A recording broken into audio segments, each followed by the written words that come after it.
कोई इंजर्ड है, किसी का फ्रैक्चर है, उसको क्या करना है, किसी को उठा के लाना, क्या कराना है, बच्चे को उठा के लाना।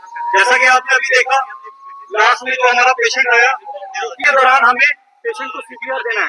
विदिन 4 to 6 मिनट या 10 मिनट के अंदर अंदर अगर हम किसी को सीपीआर देंगे तो उसको सर्वाइव कर सकते हैं, क्योंकि ये अभी क्लिनिकल डेटा है। क्लिनिकल डेटा से हम जिसको प्रॉपर तरीके से सीपीआर देंगे उसको जिंदा कर सकते हैं। अगर 10 मिनट के बाद आपको बायोलॉजी होती है फिर उसको रिकवर करना मुश्किल हो जाता है। तो इस सिचुएशन में मैं आपको बताना चाहता हूँ, सीपीआर देने से पहले कुछ कंडीशंस होती हैं। सबसे पहले पेशेंट को सुपाइन पोजीशन पे लेटाना है। सुपाइन पोजीशन में लेटाने का मतलब ये होता है कि उससे पेशेंट को प्रॉपर तरीके से सीपीआर दिया जा सकता है। हार्ड जगह पे लेटा के देना है। जैसे हमारे पास ये बेड है बिल्कुल हार्ड है, उसके बाद हमने लोकेट करना है इसके हार्ट को। कहाँ पे देना? CPR involves the combination of 30 chest compression and 2 artificial ventilation. 2 सांसें देनी है और 30 चेस्ट कंप्रेशन देने हैं। और देने का तरीका सबसे पहले पेशेंट की चेस्ट को एक्सपोज करना है और ढूंढना है कहाँ पे मैंने इसको सीपीआर देना है। हमने जो कंप्रेशन देने हैं बिल्कुल हार्ट के ऊपर देने होते हैं। तो देने का तरीका अभी मैं डेमो के तरफ दिया जा रहा हूँ, तो अभी मैं दिखाऊंगा आपको। अभी आप सामने देख रहे हैं सीपीआर का डेमोंस्ट्रेशन दिया जा रहा है। जैसे अनकॉन्शियस पेशेंट था, अनकॉन्शियस पेशेंट था हमारे पास, जो हमने वहां से टैकल किया था। अब उसको हम क्या कर रहे हैं, उसको हम पहले चेक करेंगे उसका एयरवे, ब्रीथिंग और सर्कुलेशन।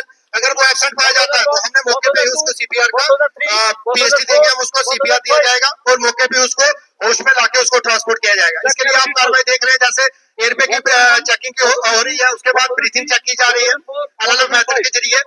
उसके बाद आप देख रहे हैं जैसे चेस्ट को एक्सपोज करके उसके बाद आर्टिफिशियल वेंटिलेशन दी जा रही है। अगर वो पेशेंट ब्रीथिंग नहीं ले पा रहा तो उसको आर्टिफिशियल ब्रीथिंग की मदद से उसको क्या है सांस दी जाएगी अपनी तरफ से। उसके बाद उसकी चेस्ट को एक्सपोज करके जहां पे सीपीआर एक्यूरेट दिया जाता है उस पोजीशन को हमने ट्रेस करना।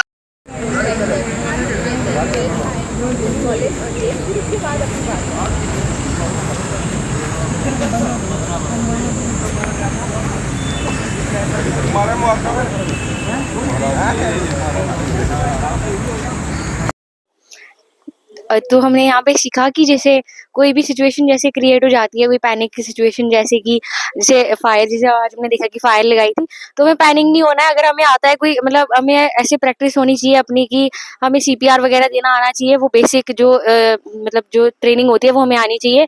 और जितना हो सके अगर हमें कॉन्टैक्ट कर सकते हैं हम, जैसे एसडीआरएफ की टीम से, तो हम करें, फ़ोन करें उनको कॉल करके, तो हम बुला सकते हैं। और तब तक अगर कुछ है तो हम एम्बुलेंस को कॉल करें। अगर कोई ज़्यादा इमरजेंसी है तो हम खुद, हमें सीपीआर देना आना चाहिए। तो हमने वो सीखा यहाँ पर। और कोई भी पैनिक सिचुएशन हो तो उसमें ज़्यादा डरना नहीं है, तो उसको मतलब आराम से उसको। इसमें क्या होता है कि मैक्सिमम पेशेंट जो है वो सर्वाइव कर जाता है। अगर कोई पेशेंट ऐसा हो, ड्राउनिंग का केस हो, सफोकेशन का पेश हो, या फिर उसको कोई ऐसा केस हो जिसका अचानक क्या है उसके साथ ऐसा हादसा हुआ है जिसकी मदद से ये पेशेंट जो है वो अब देखा आपने कि इन्होंने सीपीआर की मदद से पेशेंट को फायर फाइटिंग के रिलेटेड। और यहाँ पे हमें बताया कि जब फायर होती है तो उस टाइम पे हमें कैसे अपने आप को एक्टिव रखना होता है। हमें एसडीआरएफ की टीम को कांटेक्ट करना होता है और एम्बुलेंस को भी हमें कांटेक्ट करना चाहिए। और अगर हमें कोई दिख रहा है कि अनकॉन्शियस है कोई पर्सन और अगर हमें सीपीआर देना आता है तो हमें उसको अर्जेंटली सीपीआर देना चाहिए। और कोई भी अगर हम अपनी तरफ से कोई सिचुएशन हैंडल कर सके तो हमें अपनी तरफ से पूरा ट्राई करना चाहिए उसमें।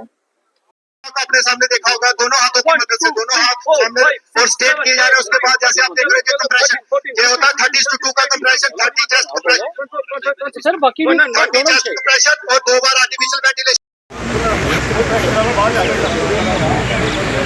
ये ना